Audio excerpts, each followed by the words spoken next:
सभी श्याम भक्तों को नमस्कार। दोस्तों, फागुन का महीना चल रहा है और श्याम भक्त खाटू श्याम जी के पहुंच रहे हैं। तो भाइयों, वहां पहुंचकर प्लीज मेरे एक काम जरूर करना। मेरे कुछ प्रश्न हैं।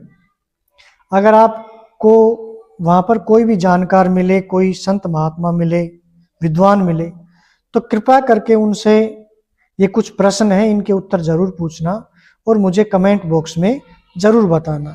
कोई ना मिले तो आपस में ही चर्चा करके बताना, और आपको यदि पता हो तो बहुत अच्छी बात है, आप खुद ही कमेंट करना और मेरे को उत्तर बताना।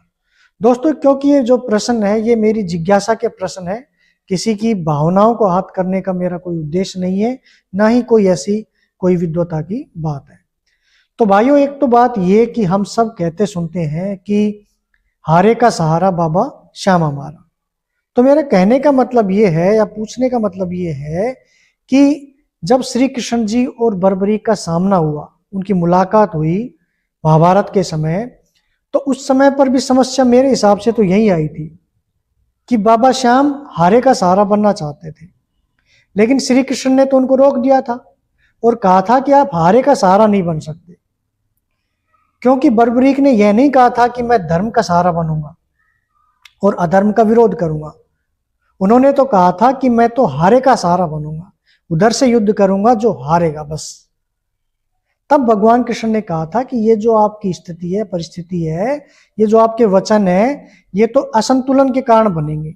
हाँ, बनना है तो तुम धर्म का सहारा बनो, अधर्म के विपक्ष में खड़े हो जाओ। लेकिन इस पर बर्बरीक ने तो क्या कहा था, अब तो मैं प्रतिज्ञा कर चुका, वचन ले चुका कि मैं ऐसा ही करूंगा, युद्ध करूंगा। तब श्री कृष्ण ने उन्हें अपना असली स्वरूप दिखाया और उनसे उनका शीश मांगा था।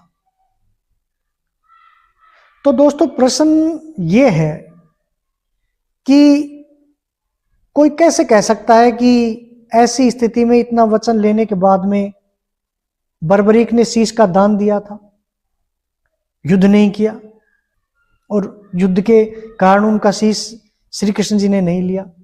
दूसरा, अगर शीश का दान नहीं दिया तो शीश का दान बिना युद्ध के दे देना क्या प्रतिज्ञा से पीछे हटना नहीं है?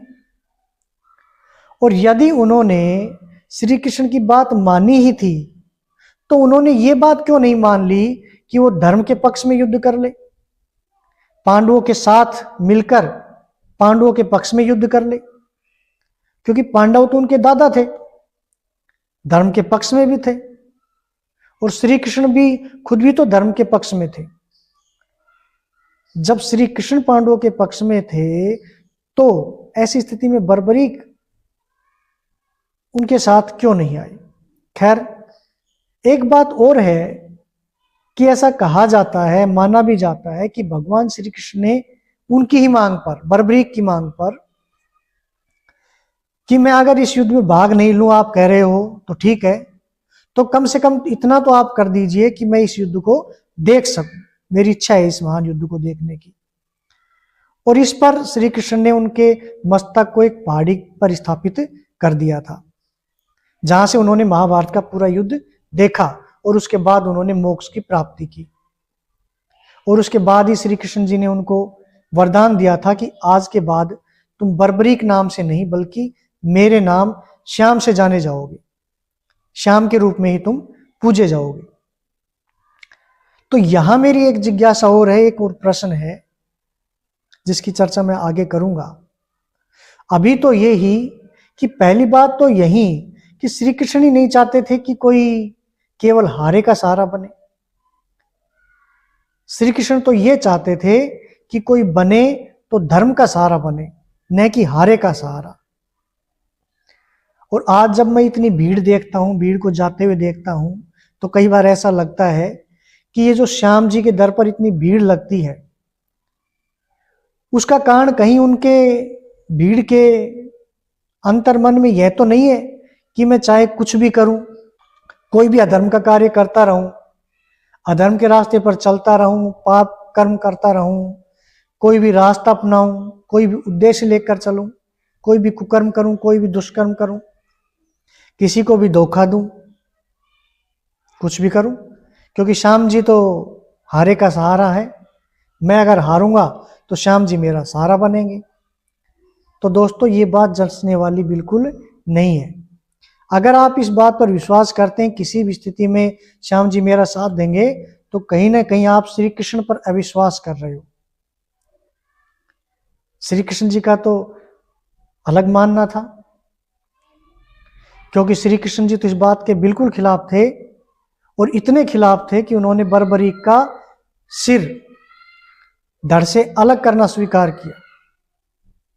और जब ये जो स्थिति थी ये तब थी जब बर्बरीक श्री कृष्ण जी के बुआ के लड़के भीम के प्रपौत्र थे, सीधा रिश्ता था। तो अगर आप ये सोचते हैं कि मैं कुछ भी करूं और श्याम जी मेरे आड़े आएंगे, तो ऐसा बिल्कुल भी नहीं है। तो आप ये बात और जरूर पूछें और मुझे बताएं किसी भी संत महात्मा से या अपने विचार से। हालांकि मैं तो बाबा श्याम के दरबार में जब भी गया, वहां मुझे कोई ऐसे संत विद्वान मिले नहीं, न कोई शास्त्र का ज्ञाता मिला, और ना कोई वहां उनकी कोई शास्त्र परंपरा मिली जो पीढ़ी दर पीढ़ी की हो।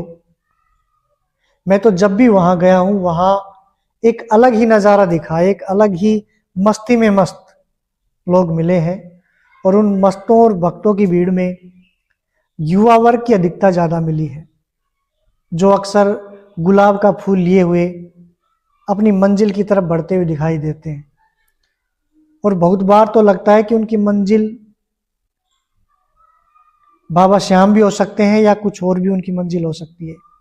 और कई बार तो मैंने देखा कि वो जो गुलाब का पुष्प था वो किसी और ही मंजिल को प्राप्त हो गया। और कई बार एक मस्ती जो दिखाई देती है, वह मुझे एक वो जो मस्ती है वो उस गुलाब के कारण भी दिखाई देती है। हालांकि हो सकता है कि मेरा बिल्कुल निजी अनुभव हो, तो बात के हिसाब से मैंने ये बात कर ली। हालांकि अपन उसी बात पर आते हैं कि क्या करें, क्योंकि बहुत से जो श्याम भक्त हैं उनको यही नहीं पता कि जिन्हें हम श्याम जी कहते हैं वो वास्तव में बर्बरीक है। तो मेरा एक दूसरा प्रश्न जो पहले छूट गया था, जिसकी मैं बात कर रहा था, वो ये कि क्या, या इसकी राय भी हो सकती है, आप राय दे सकते हो कि क्या ज्यादा बेहतर ये नहीं होता कि बर्बरीक के नाम से ही पूजे जाते, क्योंकि व्यक्ति तो अपने गुण और कर्मों के आधार पर ही पूजा जाता है।